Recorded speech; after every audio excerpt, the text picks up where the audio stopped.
Hello, everybody.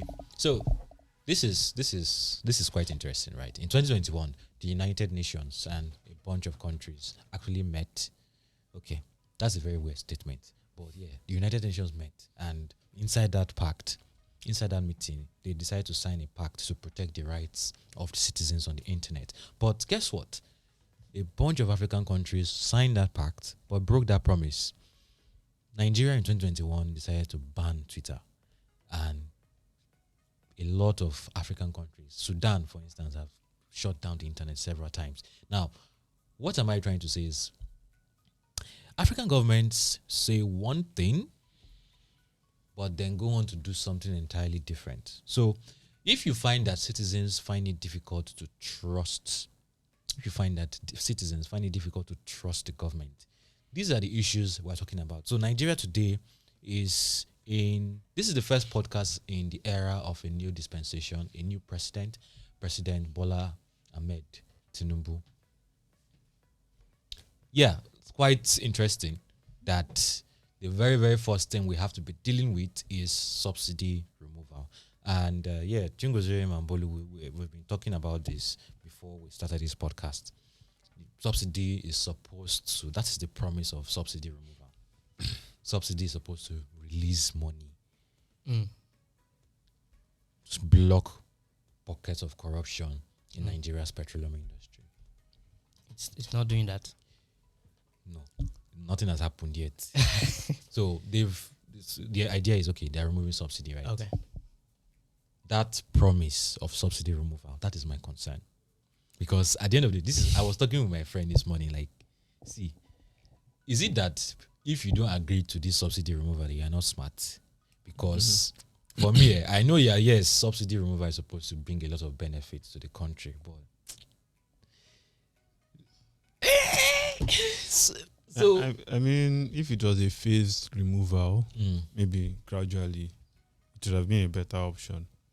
But what the experts just ripping off the band-aid. Exactly. I mean, some people claim that is it. Of course, a lot has been said about the style of communication. I basically threw everybody into a frenzy. But what the experts claim is that it was necessary. But like you said, or like we were saying before we started recording, it's one thing to say you're removing subsidy, but as you have come to know in Nigeria, what is said is not always what happens. So we can't always know that. I mean, yes, there was an announcement that there will be no subsidy, which, to be fair, it's not a policy that he came up with on his own. Buhari or the former president had already told us that this was going to happen. I think it was supposed to take effect in June. So it's not like it was solely his doing. So it was something that was already in the works. But, I mean, well, I guess we just have to watch and see. Yeah, don't get me wrong. I think it's a very big issue, right? The whole issue of subsidy, right? So the idea is some people are benefiting from this. Yeah. They are collecting the subsidy money and funneling fuel outside the country. So fuel is scarce in Nigeria, subsidy or no subsidy, right? But my concern is, okay, now that you've freed this money, is there any measure of accountability to show that, okay, this is what you use the money for? Because in Nigeria, people like me and you, they come to harass us if we don't pay our taxes. But is there any measure to harass the government if they don't do what they're supposed to do with the taxes? That's my only concern. But not my only concern. How is going to affect? So we're a tech publication. So let's come on how it affects us. How it affects us, right? So I'm thinking two things: productivity and ride-hailing and logistics. So things that directly is that even the only thing? You know, in Nigeria, when the price of dollar increases, even the pepper seller tells you that it's in dollars. So I'm wondering, how far would my fintech app start charging me more? They'll tell you that there's no fuel. No. And there's justification if you do that. Let's know what they're saying. It can be justified. You justify so Techpoint can increase price of brand price. Yes, because you can. of fuel. Yes. It doesn't directly affect our business, does it? It does. It does. Power costs. Because the cost of power. Yes, cost of power, cost of transportation. Yeah. Because you have workers that have Event to coverage transport definitely has themselves. to get more expensive. Event coverage, yes, yes. Uber. Oh my God. So Uber to and fro. it will affect everything, and I think there's going to be a short-term inflation spike Mm. Are because you sure it's going to be short term? It's I going to mean, be if long-term. if they do this right, Mm. it should be short-term. So this is the thing. These policies are good policies, right? Even if you look at some of the policies that CBN governor introduced during the last term, on paper they're actually good policies. But this is Nigeria. Implementation Implementation is is actually just- where policy, like implementation is actually easy for you to gather a group of really smart individuals and come up with a document, but the document is as useless as anything until you actually implement it. And Nigerians frequently say this, that we don't have a lack of laws, we just have an absence of what do you call it now, implementation. So that's where the what we cocoa have is. now is a bunch of strategists, Yes. but no executors. Basically, McKinsey guys who have never gotten their hands dirty or who will not Please execute. don't let that. That's a big Okay. five consulting, please, please. Man, So no day. now it's Bolu. You've been doing some research. Has ride-hailing prices increased during this time? Yes, they have, but not for the not directly because fuel prices have increased. It has increased, so it's not like both saw that in Nigeria fuel is now 500 naira per liter. Let's increase prices. What actually happened when I spoke to a couple of drivers is that this is what happens. This is what actually happened. So there was fuel scarcity, I think, when they first announced the subsidy removal Monday, thing. Tuesday, Yes. Wednesday. So a lot of cars were either not moving or they were on fuel queues. So once this happens, right, boat and ride-hailing platforms, what they do is, you guys are not driving. Why are you guys not driving? So what they do is they implement something called a surge, right? So it's a way to like encourage drivers to go out. So when you see that, normally when you take Beggar to Ikeja, say it's 1.5, and then boats has implemented a surge. The surge is usually from 1.1 to 1.9. So there's this 1.5 surge, and then Beggar to Ikeja that is usually 1.5 has now gone to like 3K. Drivers will be like, let me go and make some cool money. So I have to less trips, more money. So drivers go out and then they bring the surge back down. So that's the reason why. So can we say it's because of the fuel scarcity? So it's because it's caused by the fuel scarcity. Drivers are not going out because of the fuel scarcity. They are not going out because fuel is now more expensive, right? And then for that reason, both increased prices, right? So it's not because, but I asked the drivers, will these platforms eventually increase prices? And they said yes, because I said, is it something that will just come up, or you people have to protest and cry and shout? And they're like, no, they don't have to do all that, because I think they've done that in the past, and I think those guys listen faster now. They have people on ground and they said when prices increase, they usually get an email to let them know, okay, per minute we have increased to 5 naira, 6 naira. So we'll know. So that's what's happening right now. It's not. I saw a lot of people online on Twitter saying, "Hey, they've increased." Yeah, it's the surge right now. So they've not increased officially. prices, So officially, if they per se. increase officially, we will know. Yeah, We yeah. know. Okay, we will see something. Okay, so You what of definitely logistics services? So I'm hearing that they are going to increase their prices, but is there an interesting way? I think logistics services might find a way to manage it better than the ride-hailing guys. Yes, so I spoke to one person who said, yes, she runs a business that kind of depends on the logistics or on a delivery guy, and what she had to do is restrict the areas. So before now, the problem was you can't even get the fuel, or you have to stay on long queues. So she had to restrict the areas that she was delivering to. So maybe very, very close, so that you don't get stranded on the road. Yeah. But she's also saying that there has been she has slightly increased her prices, but it's too early to tell if customers, because one of the things I was asking was, so how, let's say Uber increases their price, customers say, "Oh, this is too much. Can we actually pay it?" And then Uber has now maybe there's this back and forth. You won't have it with Uber, but with a small business that does this, if I discover that the cost of delivery goes from 1,500 to maybe 3,000, I'm going to ask you why. And it could be delivering fridge. Yeah, exactly. Like why is it this expensive? And we know that Nigerians are very price sensitive people. So it's something that the big guys may not really face it a lot because let's think about it. If I'm Uber and I increase your price, who do you want to complain to? How many emails do you want to how many emails do you want to send?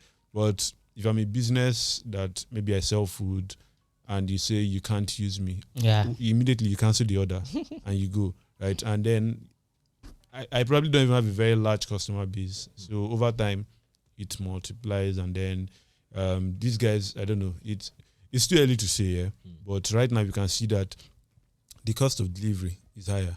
And you are saying that may be easier. I mean, if they were using, if they were using bicycles, they may be able to get around so Jumia food uses bicycles. Yes, but that now means they will have to do. Yeah, I've seen a few. I think even Glovo does. A few. So problem now is they have to be. It has to be hyper. You can't do island to. I just got an idea. Oh, you want to start a business? No, not even a business. Not a business idea, but don't even talk about it. I don't want to let the cat out of the bag. But you can't do island to mainland for deliveries anymore. So it means it's going to be super hyper local, and they may have to do some reconfigurations on the back end to make it easier. Something else I'm now thinking about is we've been hearing about electric vehicles or maybe electric bikes. Could this be something that accelerates their use just in that space? That hyperlocal, because I'm not sure. Okay, to my knowledge, I'm not sure I've seen any long distance electric bikes yet in Nigeria. No, so maybe something that can move around Ikeja, something that can move from Ikeja to Bega tops. Maybe you might have some that might move like as far as Ibadan, but they're quite expensive, very expensive. So yeah, it's actually not a bad idea, but let's move away from the subsidy and ride-hailing stuff. I'm sure there are a lot of issues to flog over there. We actually flogged a lot with this ride-hailing with vehicle impounding. So if, for context, the Uber has a vehicle financing partner in Nigeria called Moove, and they've been offering drivers a drive-to-home scheme, and there are issues around that right now. I think you should be checking the video. Should be somewhere where my hand is on me. So yeah, that's for that. But let's move to Patricia. Patricia. Okay, so if you want to know what Patricia is, there's this video, a very, very viral video that some of you even might not know it's a Techpoint video, but it's actually a Techpoint video. Techpoint did that interview with Anu Fejiro of Patricia, the CEO of Patricia. But now we're hearing that Patricia was breached and they lost a lot of money. So I want to say $2 million, but your face is looking like money is more than that. All right. So let me just say the story. And Patricia was, Patricia announced they sent emails to users. They also posted on Twitter that they were breached and withdrawals will be held for some time. You won't be able to withdraw for some time because of the security breach, so that they can trace things. Once there's a breach, once money goes out, you'll be able to trace, okay, this went here, this went there, so that before it spreads, so they are freezing withdrawals till they are able to do that. And yeah, we're able to get some insider gist. Yeah, that's the surface story. We're able to get some insider gist that they're actually able to narrow down the syndicate group that. So it's a syndicate group. Yes, that did the breach. I love me a mystery. That was responsible for the breach, and they were able to trace them via they lost bitcoins and they made away with bitcoins and naira, but they were able to identify an individual via tracing the naira. And they said, since they found one person, it's only a matter of time before they find the other people. Everybody else. and a lot of customers are they are not happy, right? I think I saw someone's comment that said, okay, I think it was supposed to give someone money for their wedding. Their wedding was on Saturday. On Saturday. I think that's they made the announcement on Friday. Person's wedding was on Saturday, and the person was like, raining courses and things like that. And I'm like, hey, it's not crypto. Crypto. Yes. They stock wedding money. Crypto. Wedding money. No. It's not like, you want to invest in the next flutter wave of I Paystar. mean, you also take out of his crypto people for use depression. no. People use crypto for different things, right? I know it's not mainstream. It is But not. what if you now wake up in the But- night and realize that the one Bitcoin you had is now like 0.25? They will, no, if you know you are not investing, you hold your money as stable coins now. You won't hold your money as Bitcoin. So people use crypto for different things, right? And it's possible that your wedding money is in Patricia. It's not on it. It's not in head. Okay, yeah, I'm not hearing it for the first time. It's possible. It's actually possible, right? So Never that mind is the issue with Patricia. But then we saw there was a story from Tech about the amount of money that was actually lost is 2 million, and then it happened in 2022, and sources told them that it was $2 million, and if you look at this amount of money, it's kind of similar to some other breaches that we've seen before. So it now begs the question: could it be that it is this one syndicate group that is entering everybody's accounts? Because if you look at the Flutterwave breach, right, it had some crypto elements. Flutterwave is not a crypto company, but there were crypto elements within that story. Yeah. Because when we spoke to the people whose accounts were frozen because Flutterwave said the money that was stolen from us, so it went to your account. Those guys were crypto traders. Those guys got paid by somebody who bought crypto from them, and the person sent the money from Flutterwave. So matters are arising, right? Things are, becoming clearer, and we don't want to say too much. You have some gist that you want to tell us. Yes, but for the to help investigations. Okay, so follow Bolo on Twitter. Yeah. So follow Bolo on Twitter. You are going to see the story on this. Follow me on LinkedIn. You're going to see the story on my LinkedIn. Follow Chingo. Where did they follow you? Man, don't follow me nowhere. Okay, so fintechs are seeing what the Nigerians call shege. Shege is, to use Suffering. an English term, unprecedented levels of suffering and shege. Yes. So, okay, now in the midst of all of this, MultiChoice, arguably Africa's biggest multimedia giant. Correct me if I'm wrong, but I don't think there's a media company bigger in Africa than MultiChoice. They have okay, let's just go with one of the biggest. No. Okay. I'm going to hear that. No, I'm not die. I won't die in Jesus' name. Well, I'm going to sit down this hill Okay. until anybody mentions a bigger multimedia company that's bigger than MultiChoice. Media, or not media that has pivoted to newspaper. No, not media that has pivoted to investment. I'm talking about NASPAS here. Yeah. Media, like Real doing media. proper media. So, but we are hearing that they're entering the fintech space, and the question I'm asking is why. Okay, so they are getting into the fintech space with a product called Moment. Interesting choice of name, but Africa's moment is here. interesting. That's the advertising language I saw online yesterday. Marketing team will not I come see. and push Africa's you like moment. this. So yes, why? Why there's a why that they are giving us, and then there's the obvious why. So I'll start with the obvious why, which is that. Why not start with the why they are giving us? Okay, let's start with the why they are giving us.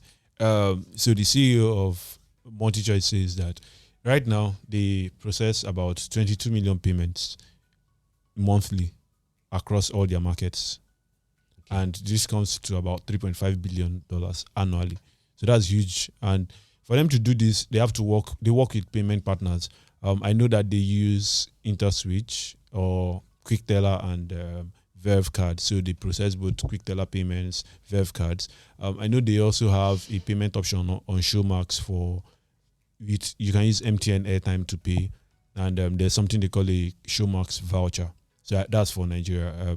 Their payment partners will differ across the markets they operate in. So they are seeing an opportunity there that if you are processing this amount of payments every month, then we can tap into it and get a share of it, which is why they are doing this. They are doing it in partnership with Rapid. Rapid is an Israeli fintech unicorn, and General Catalyst, who also invested in Stripe, Canva, Airbnb, Monzo, and also Rapid as well. So that's the official reason from the company. So we have this large market, 22 million households who make payments monthly, and we want to help them process that payment. But here's the thing too, they're not just stopping at processing payments. They want to provide them with savings products. They want to provide them with, they say manage your money better. So I'm going to guess as budgeting, expense management, and stuff like that. So that is the why that the company is giving. Okay, so before you go to the obvious reason, you just imagine for a moment. You don't have to respond though. Okay. But imagine being able to send money with your DSTV to another DSTV user anywhere they are. I mean, I would have been excited if I had DSTV. Yeah. Don't you have DSTV now? It's not my own. You're using. Yeah, continue. Yeah. Okay. So that's actually a very good point. Something else that they mentioned, which got me really interested and very curious, is they are targeting the 350 million unbanked and underbanked people in Africa. Of course, that is that's a cliche in these parts of the world where everybody is banking the unbanked and underbanked. But I'm wondering, you are offering a digital service and you want to offer it to the banked and underbanked. Could it mean that you want to, what's the scope of this, right? Yes, it's easy to say you want to bank or help. Okay, they didn't say bank, sorry. They said make digital financial services more accessible to these guys. Yeah. So there's a lot to, maybe not a lot to unpack, but anytime that a new player who is experienced in a different sector is trying to get into somewhere else, I'm usually wondering. So first thing I ask myself is, what are you seeing here that others are not seeing? Why are you getting into this place? Secondly, you don't have domain authority or domain knowledge. So how are you going to work around all the challenges that come with building a new business? The other thing would be that this comes with different challenges. So the MultiChoice Group has had certain challenges with either subscriber numbers dwindling. They are taking on Netflix, Amazon Prime in the internet. What do you call it again? Yeah. In the streaming, over the top services. So those are different markets. Would you be spreading yourself too thin? Of course, if you're doing this, getting into payments, you have so 22 million households, 3.5 billion. So let's just say they are able to have 10% of your customers process those payments. They could make a good enough amount of money from all of those payments that they're processing. They're doing it with Rapid. So these guys have a presence in, I think, 100 plus countries. So they are coming with that experience of operating, and they are very, very experienced. So they are coming with that experience. They're also coming with what we hope will be General Catalyst firepower in terms of funding. So they should be covered in these two. Of course, there's regulations that will come up. You're operating, because it's one thing to offer entertainment services in several countries. It's another thing for you to now offer financial services in all these other countries. Different regulations apply in different places. So how they are going to pull that off, I think off the top of my head now, right now they have a solid foundation to start with.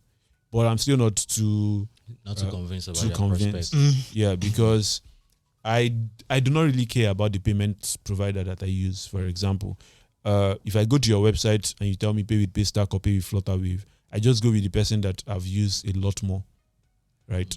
So you will, if you offer me a third option, except these other two guys are not working, how do I switch to you? So are you going to eliminate the other options that users typically have and maybe offer one or two payment options? Okay. I hear you. They could actually make. I just want to. I don't have the facts, but I think they are banking the unbanked thing could work. Yeah, they could actually do it. Yes. Okay. So I don't have the numbers when it comes to their users that live. So let's say in rural areas. Okay. So because those people, right, when they pay, they really don't mind walking to a DSTV. They have them around, right? All those DSTV offices with their cash, they pay, they write their number inside. Even in advanced communities, some people do that, right? So they might actually be onto something. They come and they tell them, oh, instead of you carrying this cash around, we have this new platform where we can just onboard you. You already know this. It's just for you to take some additional information, right? This also depends on the country where you are. And so, yes, since it's as if they already have like an agency banking network already. Not it's this so. Kind of. Can they even rival anyone in any of the countries? No, they can't. But I think that's a good place to start. It's a good starting point. There's also something else I discovered, that a significant amount of people in developing economies, they have access to digital financial services, but they make majority of their payments in cash. So there was this 2017 study where they tried to see if they could make Ugandan farmers use mobile money. It worked. They could use mobile money. It was cheaper, but it wasn't cheaper. So cash. No, they didn't mind paying with mobile money. But the problem was that they were limited use cases. So it's one thing for me to say, oh, okay, fine, I can pay with mobile money or with a bank transfer. It's another thing for me to find someone who is willing to accept it. Okay. So something we saw with the cash, you were willing to do it, but you go to the market and the person is telling you, I'm not taking transfers. Yeah. So now you have to do a lot of re-education and people have been doing this for years and they are still struggling. So it's why, while I see the potential, I also don't see the potential. So maybe they would be able to crack it. I mean, you never can tell, but I was listening to MoneyPoint CEO this morning, and he said, well, you need to work hard, but you also need time and chance to be in your favor if it's going to work. So maybe time and chance will be in their favor. All right. No problem. Good luck to MultiChoice and Moment. But I'm even thinking about this differently. All these things people are saying, I'm thinking about it differently. Please share. I'm not going to share anything. But me, I'm not interested in MultiChoice. I'm interested in Rapid. Okay. That is what I'm going to say. I'm more interested in Rapid than I'm interested in MultiChoice, because we are thinking MultiChoice is using Rapid, but I think Rapid is using MultiChoice. That is my theory. So yeah, let's leave it like that. Let's leave it like that. So yeah, guys, thank you for joining the podcast, and we hope you enjoyed the interesting stories we talked about here today. Yes, I'm calling it interesting. So let us know if you find that label correct. But yeah, we talked about subsidy. Let us know what you think. How has it affected you? Has it increased your Uber prices or your boat prices? And we also talked about Patricia Bridge. If you've been affected, let us know. And if you have any tips to share of what's going on there, you can always email Bolu at Techpoint Africa. And MultiChoice moments. Yes, MultiChoice is big multimedia giants. They've become really, really big. But yeah, let me know what else you might be thinking. Maybe I might not be seeing what their game is up to yet. I don't see it yet. Chingozen says he sees the potential, and he also doesn't see the potential.